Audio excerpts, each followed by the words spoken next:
Well, the Susan G. Komen More Than Pink Walk is this Saturday at Dodger Stadium. Thousands will be there to show support for breast cancer research. It will also help honor and cheer on survivors, and the money raised will also save lives. CBS NLA's Hermel Aragawi recently spoke to a survivor who is a familiar face on TV and got a preview of the event.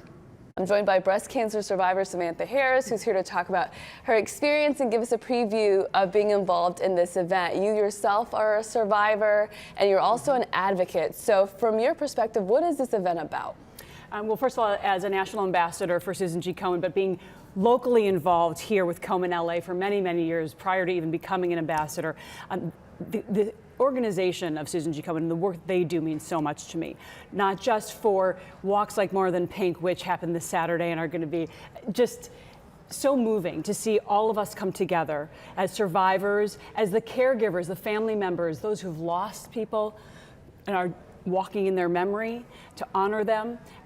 So what it means is a sense of community. It also means that we have positivity. And positivity and a positive mindset is such an essential part of survivorship, right, and building resiliency. And Komen LA has been instrumental in access to care, in education, in, of course, the fundraising that they do to help the Komen National with the incredible research that they do on really a global level, and even in Washington, lobbying Congress to make sure that we have legislation that passes to be able to, 1 in 8 women will be diagnosed with invasive breast cancer over the course of her lifetime. And so we need to continually do more. Yeah, 1 in 8. I mean, it's really touches, we all know someone at least, or are someone that has survived breast cancer or have gone through it. So as someone who's so involved in these causes, what is the most important part? Is it research? Is it access to care? What did you find needed most work? It is all essential. Look, if we don't have education, then people don't know to do self-breast exams, to get their yearly mammogram, to make sure that they are aware of their body and what's happening with any changes going on inside. If we didn't have the research, then we wouldn't be searching for a cure. I mean, Susan G. Komen has a bold goal, and that is to reduce breast cancer deaths by 50% within the next few years, and it is a tremendous goal. We need the research for that, and of course we need to get to Congress. It's all the pillars that Komen has that are essential together. Yeah, and it's been largely successful, across the country. You've also written a book. Tell us about that. I have. Well, so my breast cancer journey was a lemon, and I needed to make lemonade out of it. Only 5 to 10% of breast cancers are actually hereditary. So I had no genetic link, and I needed to know why. I was 40 years old, blindsided by a breast cancer diagnosis, finding a lump myself 11 days after a clear mammogram.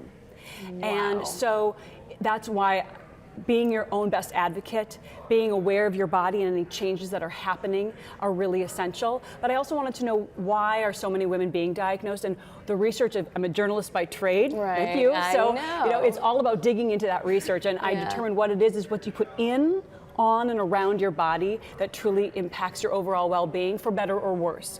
So being disposed to a cancer, you can turn that switch on or off by what you're eating, what beauty products you're putting on your body, what toxins are around your environment, and that includes toxic relationships, making sure you have a positive mindset, building resiliency. So my book is called Your Healthiest Healthy, and it is all about the tools that you need to really get yourself kickstarted on the right track. And I'm now also doing webinars so I can reach people around the country, taking people through the different pillars to get to your healthiest healthy, and also retreats. Actually, we just this past week, we missed a great retreat in LA, Your Healthiest Healthy retreat. It was a 1-day in Santa Monica, and so I'll also be having more of those as we go forward.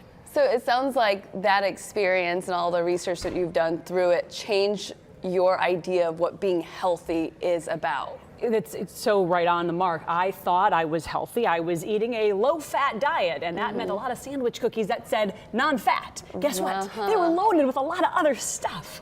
The relationships that I had with certain friends that I let just seep into my inner being and add to that high cortisol levels and add that stress needed to be isolated and removed, or at least reduced with the interactions.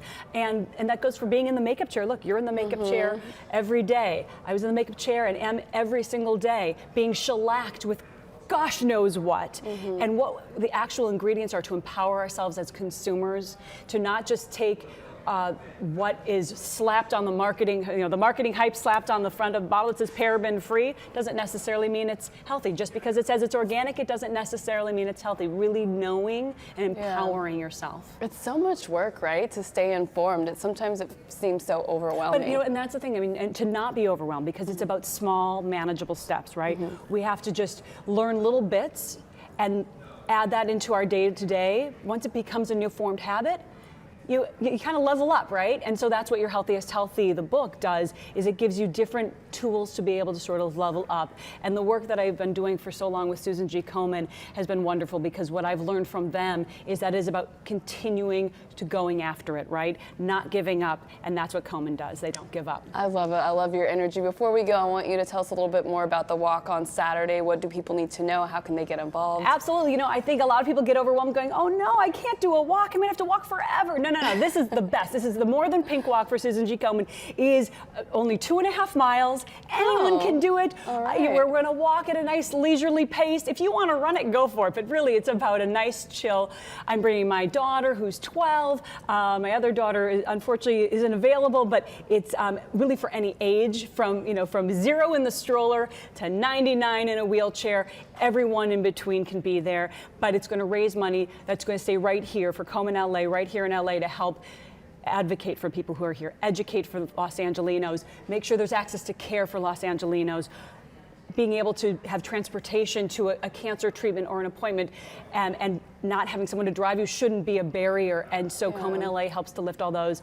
And there's still time to register. So it's this Saturday the 29th. That's right. I will be there on the stage to kick things off and walking alongside everyone, and I cannot wait. It's one of my favorite things.